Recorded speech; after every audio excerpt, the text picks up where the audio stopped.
The Senate now seeks to review the impeachment laws by barring courts from interfering with the parliamentary process.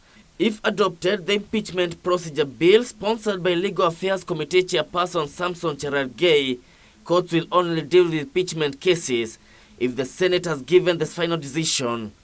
Supporting the bill, senators criticized the judiciary for curtailing Parliament's oversight role through issuing injunctions. There ought to be respect of the various organs of government. Parliament, Senate in particular, has been given the powers to impeach. Let that process be completed first before another organ interferes with the process. Speaker, you know the challenges we had in the impeachment of Wambora. The matter went all the way to the Supreme Court. They sought an advisory opinion. And Mr. Speaker, the Supreme Court in its wisdom said, in fact, when you impeach an elected representative of the people, like the governor, you must have public participation.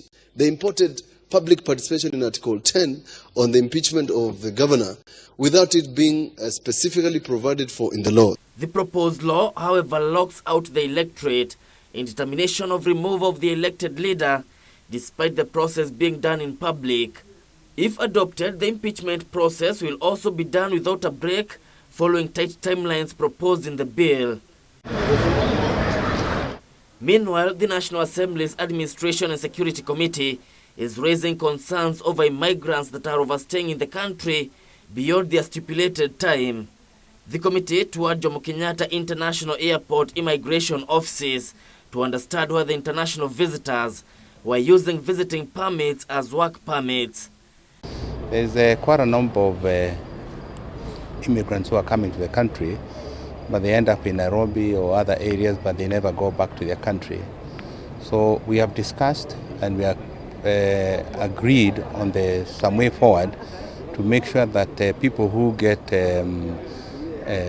visas and the people who get work permit, they can stay in this country for a period specified, but not to overstay in the country. Some of the challenges is definitely more resources to enable us deliver our services in a more better manner, and also to support us in this issue of work permits. We work closely with them to ensure that actually the issue is well managed in terms of laws and also regulations. The committee is expected to engage the Director of Immigration on necessary legislation to deal with illegal aliens.